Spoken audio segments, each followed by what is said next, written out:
everybody, it's your friendly digital technology librarian, Christy here. We've reached another Friday, so of course I have another Film Rec Friday ready for everybody out there.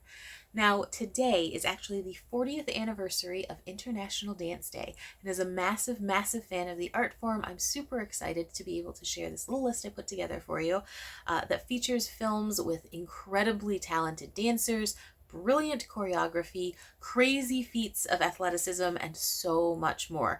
Now, all of these films are available to you entirely for free with the use of your Milan-Berlin library card, and they can all be found on one of our video services. We have three.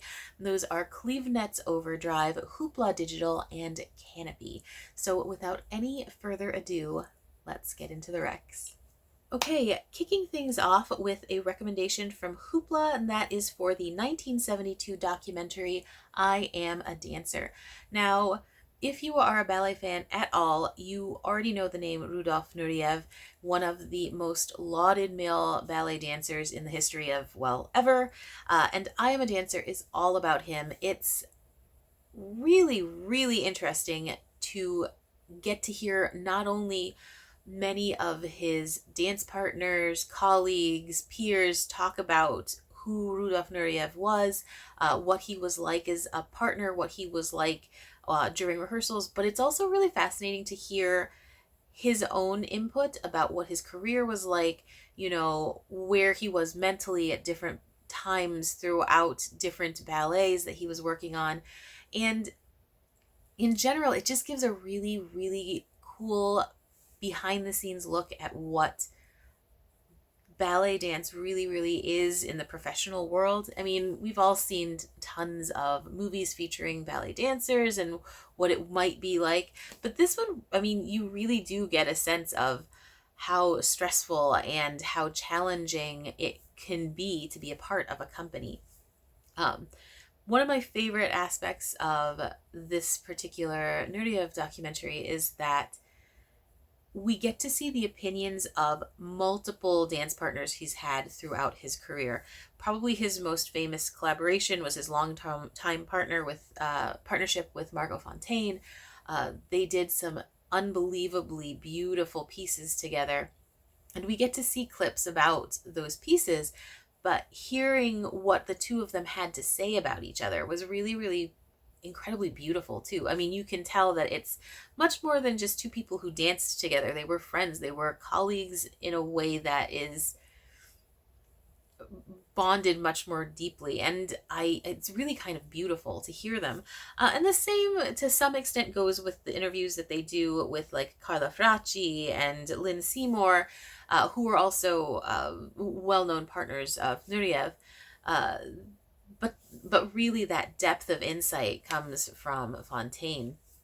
I also really loved seeing what Nureyev was like during his rehearsals when he would pose questions to choreographers and other people who were part of the productions, when he would ask questions about shifting choreography or, you know, just how certain steps were going to look. And it was interesting to see the way that his mind works when he's in that sort of practice professional mode, which again is not something that you get to see from such a lauded, such a brilliant dancer all the time. You know, it's just not something that we get to witness on a regular daily basis.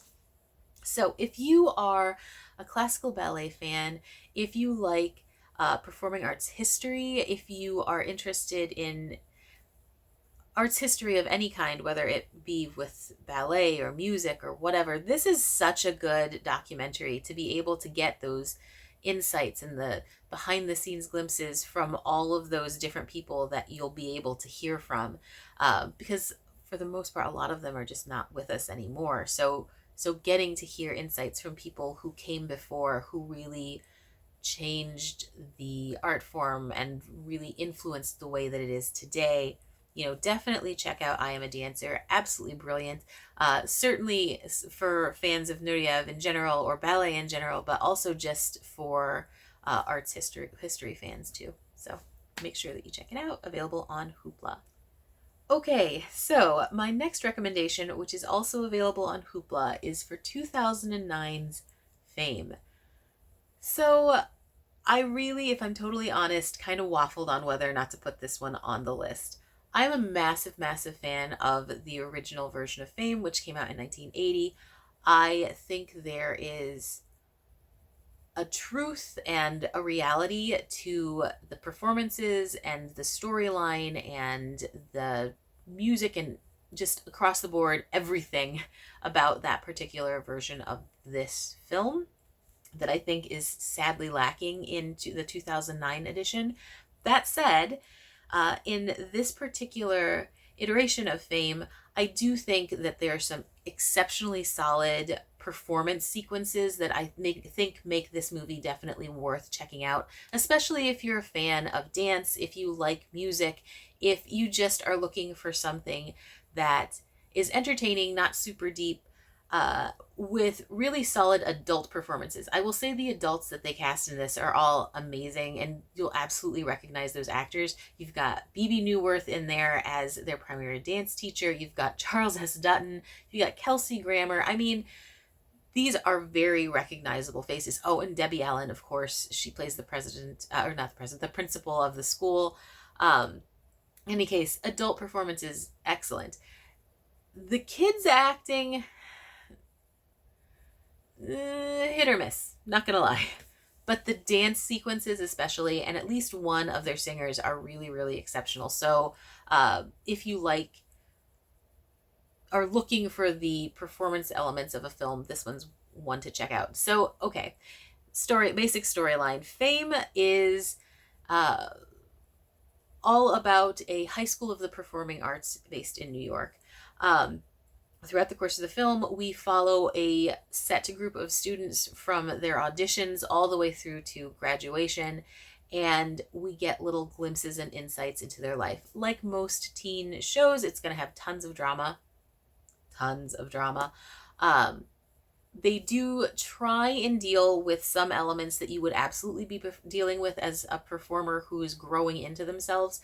I think the acting is where things fall apart in that part of the storyline. Like, had they had slightly better actors, you would definitely have felt more when some of those kids are coming to grips with certain things that they're dealing with.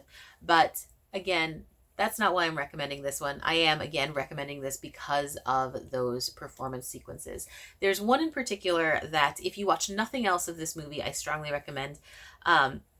Because it was a really interesting juxtaposition of scenes that are sort of overlapping.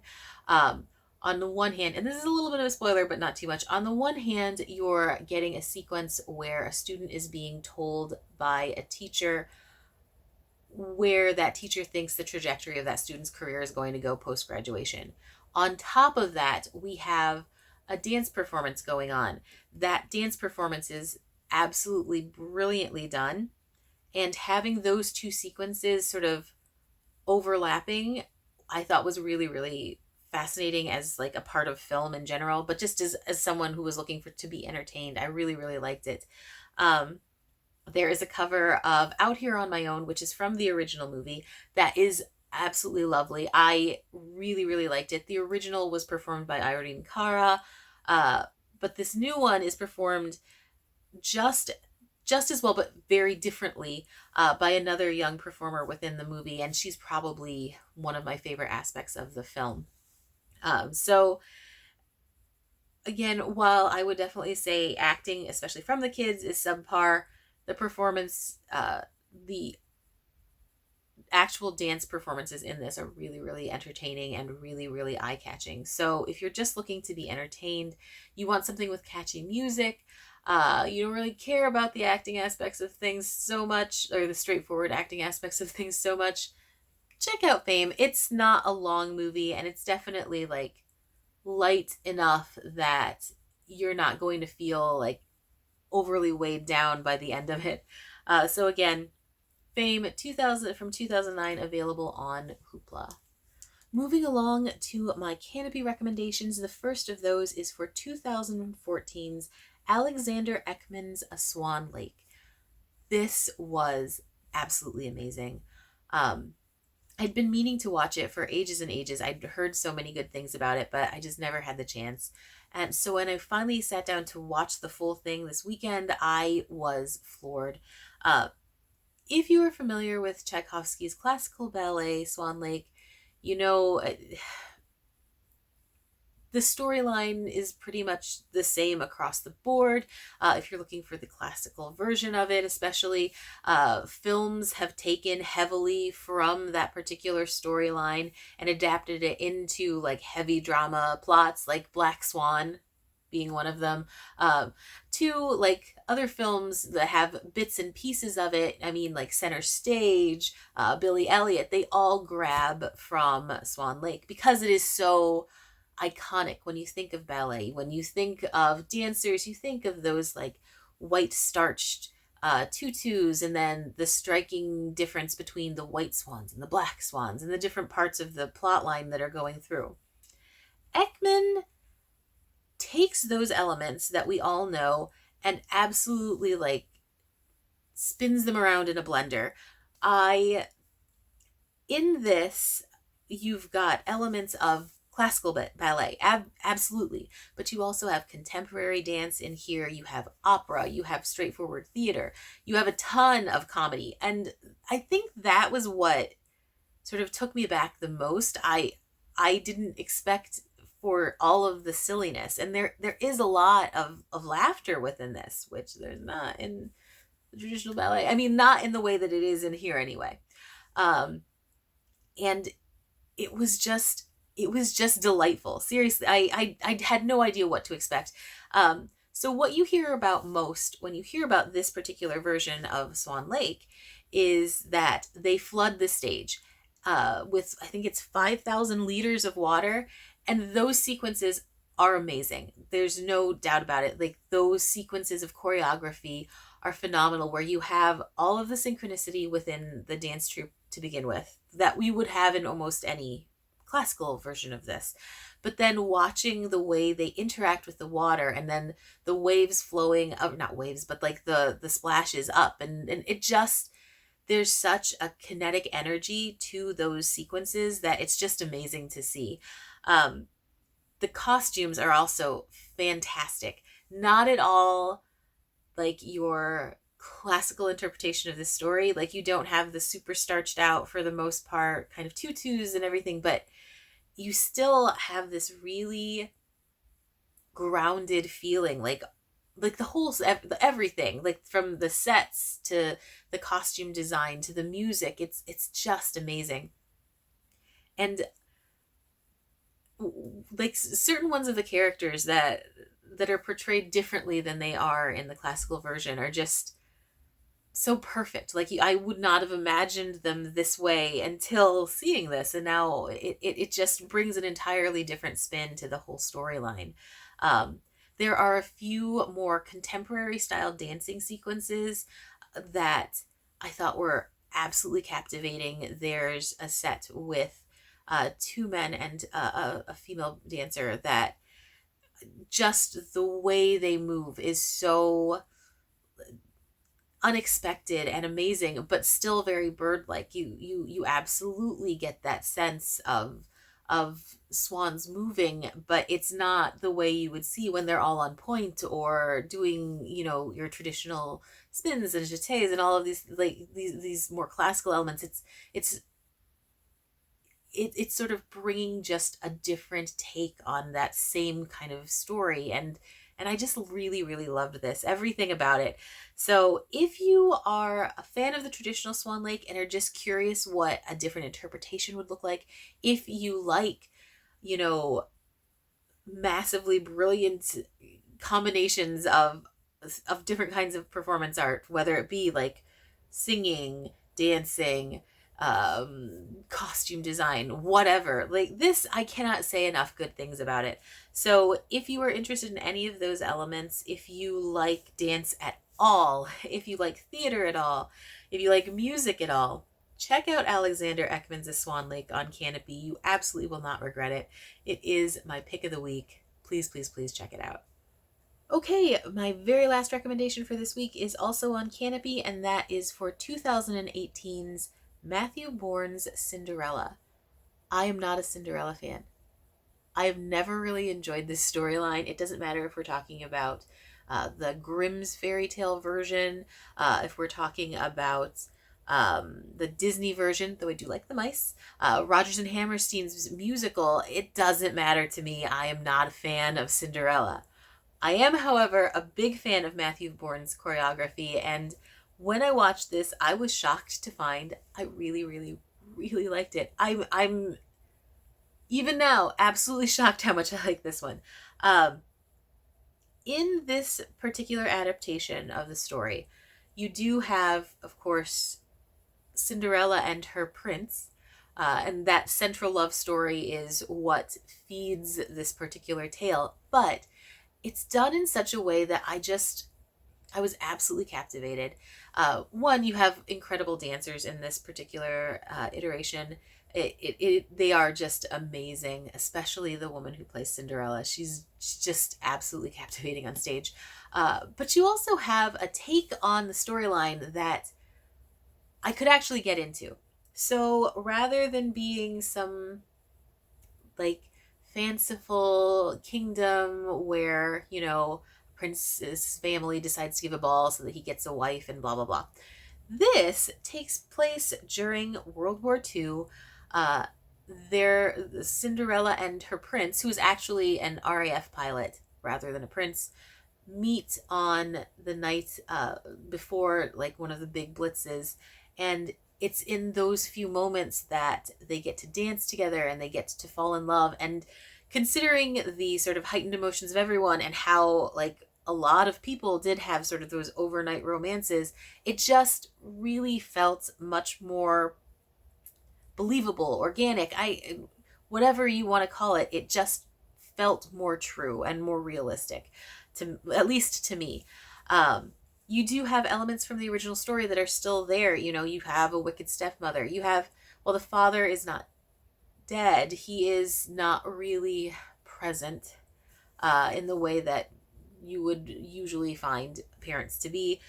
She is isolated. She is alone. She's struggling on her own. And so she finds this moment where she can really shine. And then there's, of course, the iconic separation of the two lovers. This time it happens because of the big blitz. So again, much more of a believable situation. You do have kind of a fairy godmother figure. He's not, he's an, I think, I believe an angel rather than a fairy godmother, but there is that fantastical element to the story. But that was, as far as I was concerned, never a problem with the fairy tale. You have the inevitable coming back together moment at the end, and it is really truly very romantic. But for me, this was a much more, I don't know, it's a story that I could really get invested in. So not only did I just really like the storyline of this particular ballet so much more than any other adaptation, there was so much going for this version. Like I mentioned, of course, you have incredible dancers. Like, there are some sequences that are just so gorgeous. There's one scene in particular, and it combines like so many elements that you need to have working in complete and perfect conjunction, where Cinderella meets the RAF pilot, and everyone is essentially in these sort of drab colors except for Cinderella. She's in this beautiful white shimmery gown. So just like a spotlight is striking her, you see her and the prince, and that's all you see, even though they're surrounded by other couples. And that whole sequence and the dance that they are doing together. And then a couple of scenes after that, there are other scenes with them, again, with her in some sort of shimmering, sort of moonlit kind of gown, and your eyes just absolutely gravitate towards her because that striking contrast between the dark set and her being so like glowy and ethereal. So you do have incredible dancing. You have phenomenal choreography. Like I said, if you like this, Matthew Bourne has quite a few other productions that are available on Canopy that I strongly recommend. They're all amazing. You've got his choreography going on. You've got amazing and beautiful, beautiful costuming. I mean, I mentioned Cinderella's gown, but there's so many other moments. Like even just like the more subtle male costuming is done so so well with the military garb and everything. Period piece like coats. It looks visually stunning. Um, the music is gorgeous, of course, and the sound design that's going, because you do have sounds of the war and the Blitz going on as well as your traditional orchestral pieces. It's just a really, really fantastic take on a classic fairy tale that I absolutely loved. If you're a fan of the traditional Cinderella, I think you'll still really, really like it. But if you're like me and definitely somebody who kind of side eyes the Cinderella story, check this one out. It is so, so different and so beautifully, beautifully done. Again, Matthew Bourne's Cinderella. It's available on Canopy. Absolutely have to check it out. Please, please, please do. Okay, that just about does it for our International Dance Day celebration. If you have recommendations for films featuring amazing dancers or dancing, if you love choreography in a film in particular and you want to share that, please, please, please comment and let us know. I love being able to check out other people's recommendations. I always find those so much fun. If you have a theme that you'd like us to cover in the future, please comment with that too. I'm definitely always looking for help there. So with that, thank you so, so much for joining me. I love putting these lists together. This week was particularly fun. And with no further ado, I'm going to go ahead and sign out. Thank you again so much for joining me, and I will see you next week. Bye-bye.